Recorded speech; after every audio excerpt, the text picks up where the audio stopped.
This morning we're going to cover a concept called active job and the idea behind workers and doing things a little bit later.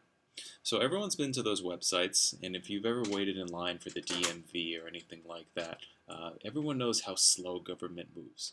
You've been to the website, maybe you signed up for global entry, maybe you had to do some sort of government form, sign up for a passport or something like that. You have this massively long form, and then when you click the bottom, it says it has a whole bunch of restrictions. One, don't refresh the page, don't hit back, don't hit double submit, otherwise you may get charged twice. Like, don't do all of these extra things.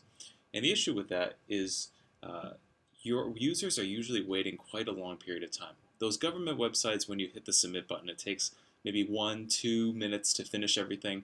And if, generally speaking, the more you're making your users wait, the more that they're going to move away.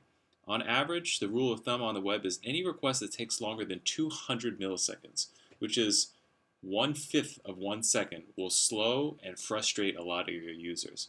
But there's a lot of things that need to happen in the background. So let's talk about let's think about something like Amazon. We're just going to use Amazon as the big thing for today. You go to Amazon.com and you place an order, or let's go like even when we go to like Target.com, when we place an order, some things are going to happen. You hit the submit button. They're going to have to one create an order record inside of the database. Let's say I want to buy this. I had something in here from this morning for an example.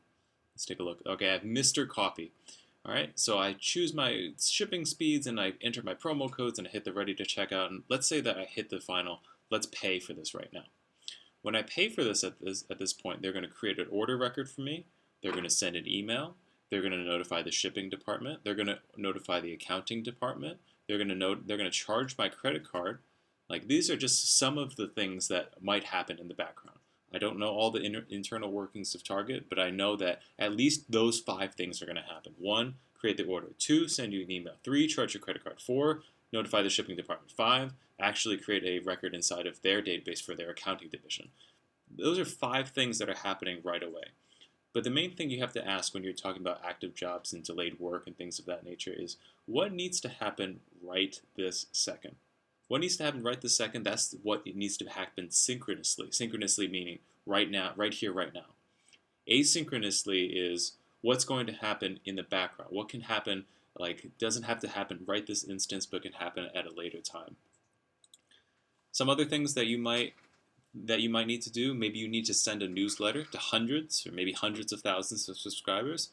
Maybe you need to generate a complicated report for your business users.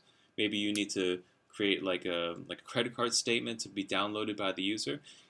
If you perform those actions synchronously, meaning happening right there, so the user will click something and they have to wait, you'll see your request time is going to balloon up to multiple seconds, and you really only have 1/5 of 1 second before somebody else goes to another website. So yes, like, there's a lot of stuff to be done, and all of it needs to be done. Those are all important things. You can't stop the work from being done, but you can shift around when that work is actually going to happen.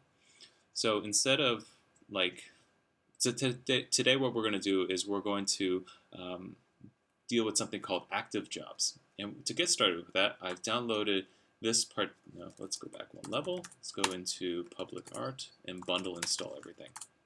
Public art delayed is inside of your repo for today's curriculum. So as long as you bundle install it, and I'm just going to run YOLO to get started. The public art is the same app as we did yesterday. And let's take a look at the DB just to get started. So under DB, we have a bunch of migrations. We have a users table, which has just device taking care of users. We have a locations table, which has a title, description, and address. And we added lat and long to that because we're geocoding. So it's just a user logs in, they create a location, we call it to Google Maps, and that's about it. So let's see, am I done here? Sorry, I dropped the database, empty database, created an empty database. Now we're migrating, meaning we're putting all the tables in, and we're seeding the database with some sort of data.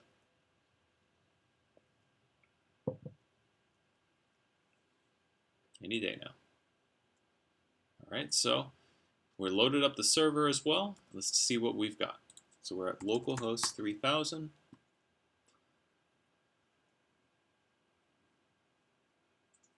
And it says we must sign up before continuing. That's device taking care of that for us. Thank you, device. I'm going to sign up for the first thing. This automatically fills out for me from the previous class, and now I'm signed in. I can create a new location. Now, let's take a look at the routes that we have. So if you take a look at a set of routes, we have resources for locations. So when I know that when I'm talking about just posting to a brand new location, let's make this a little bit bigger. Public art delayed, bundle exec Rails routes. I have all of these extra things, and I'm only concerned right now with /locations. I want the post. It's right there. So I know that whenever I create a new location, I'm posting it to /locations, which will take me to the locations controller and the create action. Now I've done you a little bit of a liberty of moving locations controller. I'll push this on the bottom.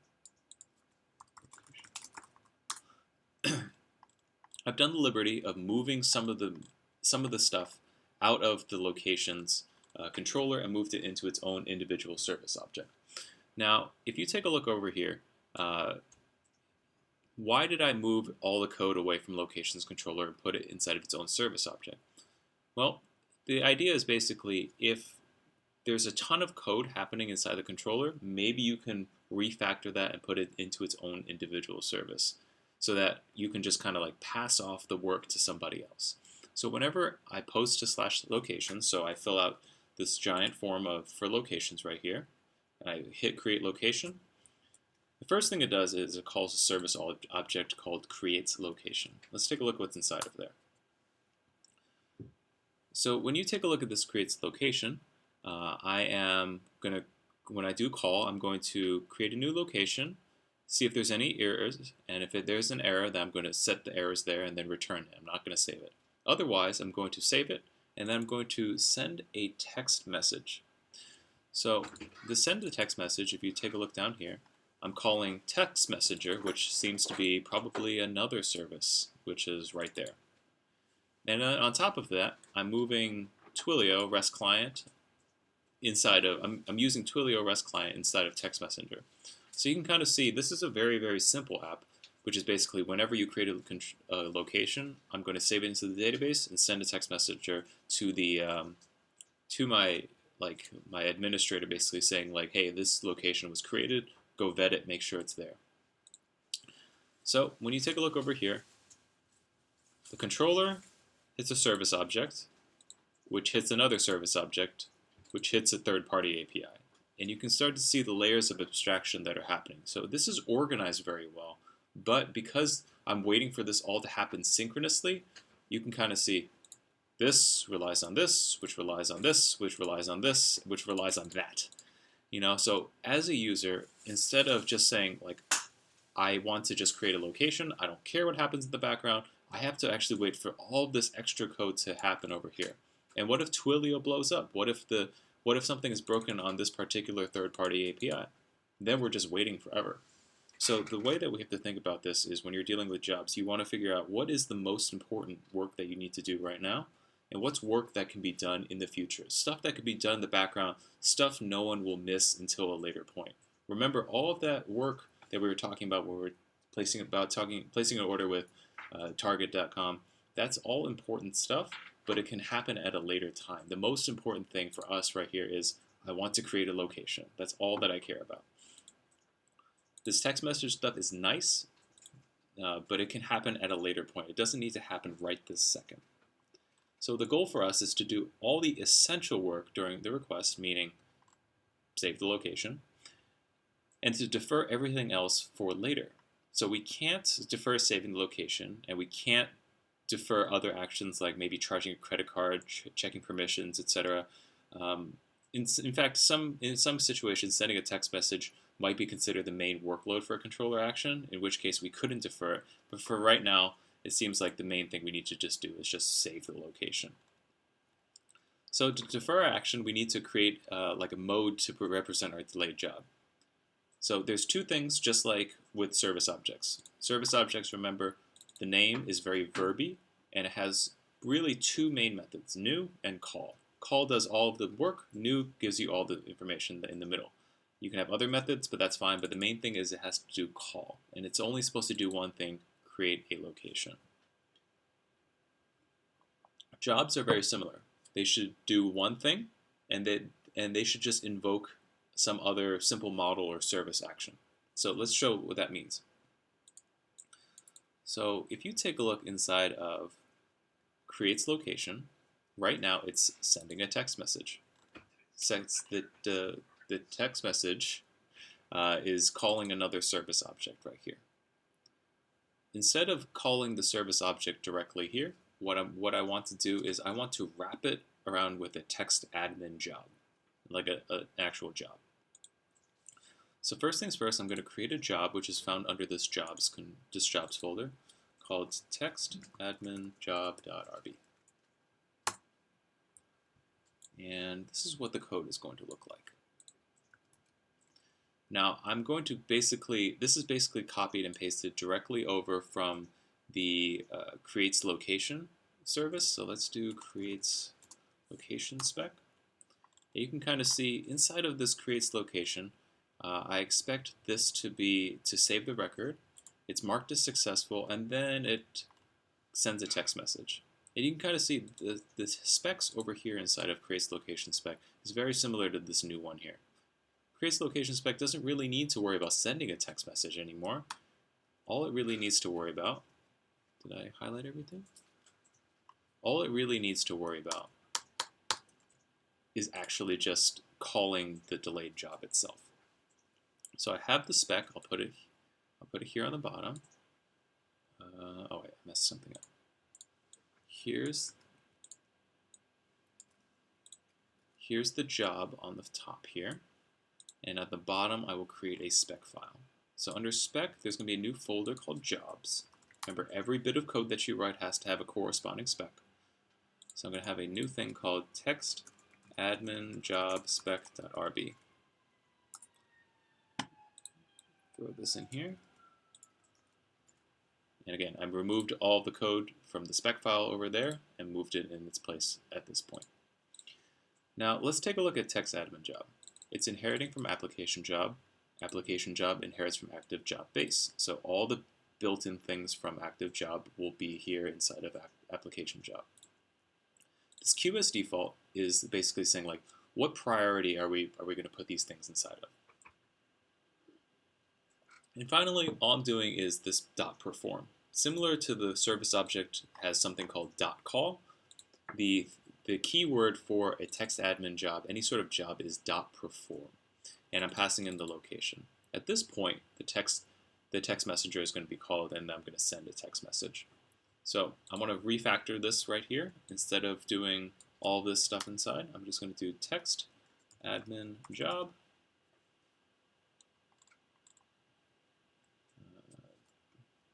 .perform later at location.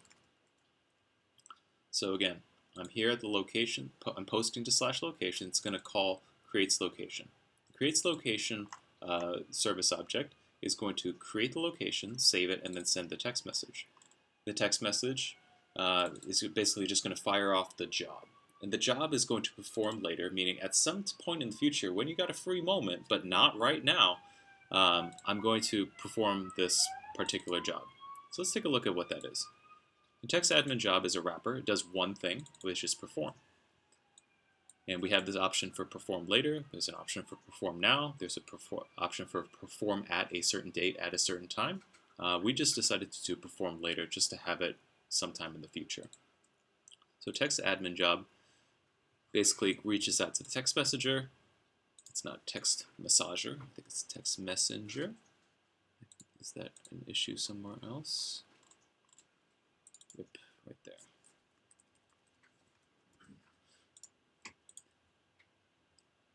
So I'm calling, and then at this particular point, it's going to call the service called text messenger and then send the actual text. But if you take a look back over here inside of creates location spec, even we removed the sending of the text message spec, but we still need to make sure that it actually is going to fire off the job event. And that's what this test is right here. It's going to enqueue a job to send a text message at a later date. So I'm following the given, when, then principle. The given is what do I need in order to set things up. The when is what's going to actually be executed, and then the then is going to be what do I expect. So let's run these specs and see if everything should work. So bundle exec r spec. Let's see what we get.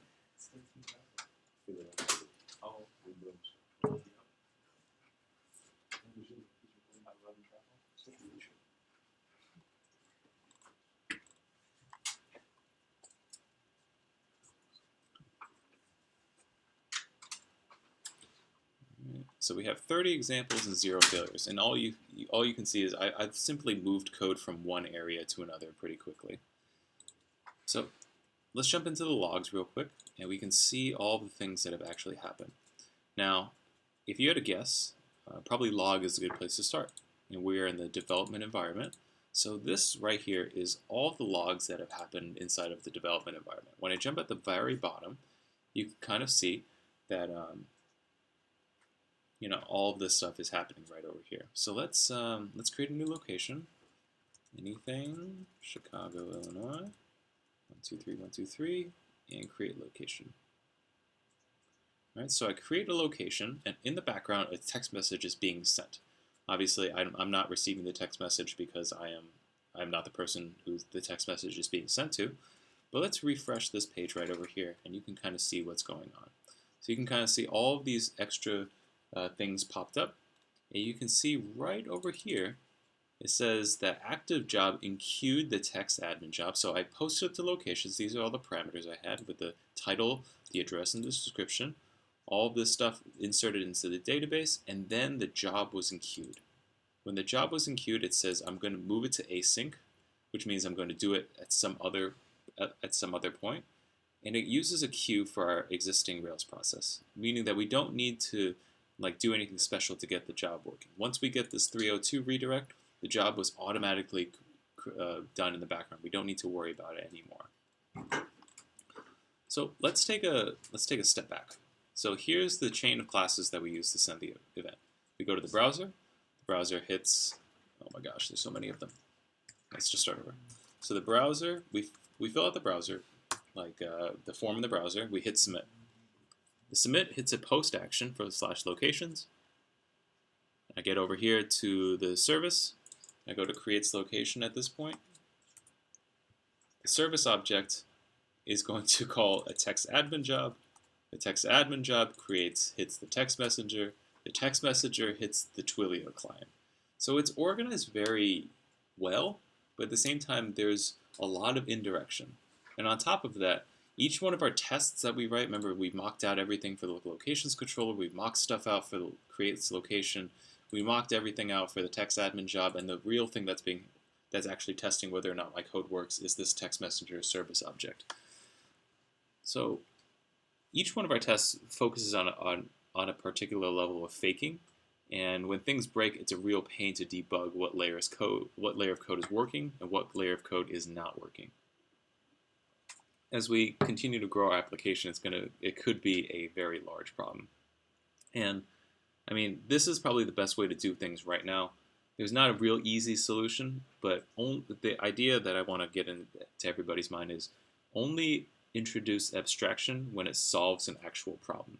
The text admin job is very important for us because we don't want to wait to send an actual text message before we actually save the location.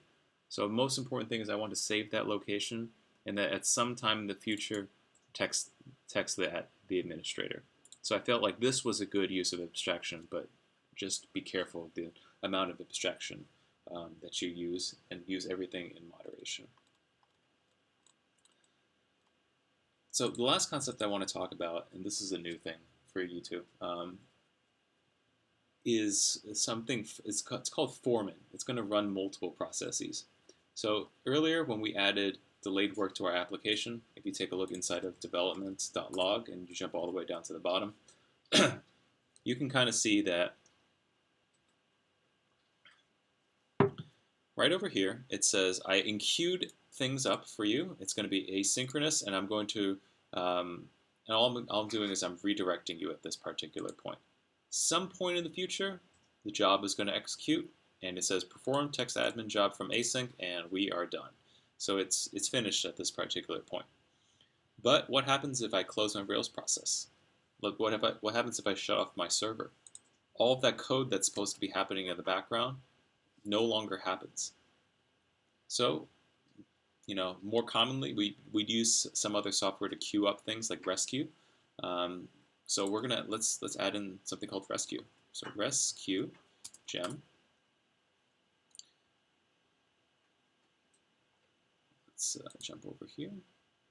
So resqueue is a library inside of Rails that basically, when you have background jobs, it throws it into multiple queues running on a separate server so that you never really need to worry about your main server being up all of the time. So I'm going to add this into my gem file. Add gem resqueue. Is it resqueue or resqueue Rails?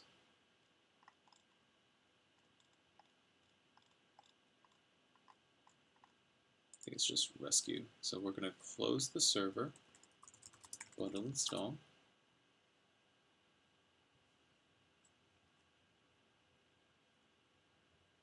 Okay, so we're installing resqueue. All right, inside of jobs config initializers. Ooh, that's not right. Where's my config? There you go. Config. I'm going to create a new thing under initializers called jobs. I'm going to basically tell Rails that I want to use resqueue as my job adapter by adding this line right over here. Then inside of my rake file, I'm going to add something that basically says require. I'm going to put this after the require relative. Require resqueue tasks.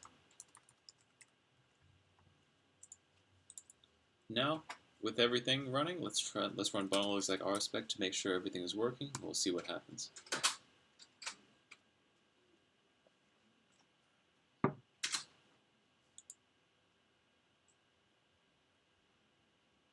All right, we're all set there. All right, so let's run the application. We'll see what happens.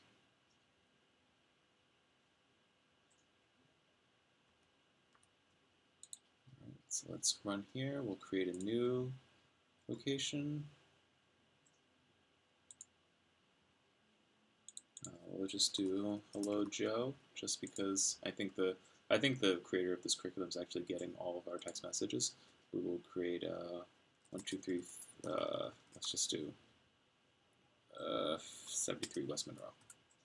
Suite 303, Chicago, Illinois. Description here. I'm going to create the location. It's going to fire off everything. It says it was successfully created. We jump down to the bottom of our log file. And so you see /location/2, and you can kind of see, wait, what happened? We have, if you take a look at the original one for post/locations, we had the job was being queued up, and now we have no job happening whatsoever.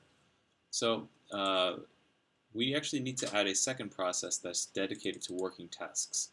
So in a new terminal window, from this same thing, I'm going to load up q equals star bundle exec rake environment resqueue work. That was part of that rake file that we did.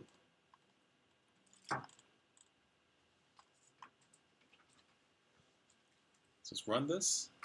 This is running at this particular point.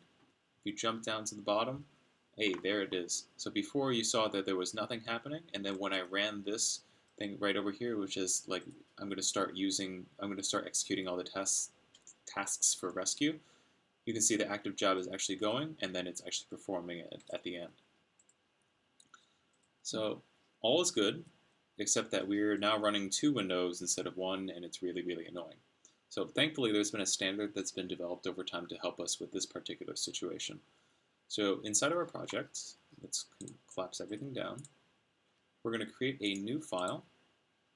And the file is going to be called doc/proc file.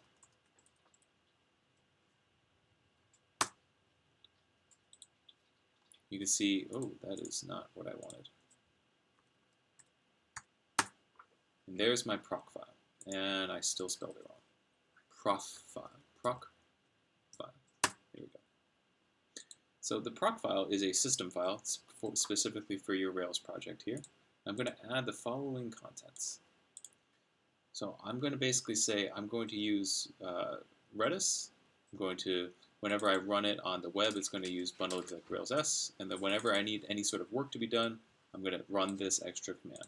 I'm going to use a gem called Foreman, kind of like a foreman of like a construction project. I'm going to use gem install Foreman. And I'm going to have gem install Foreman.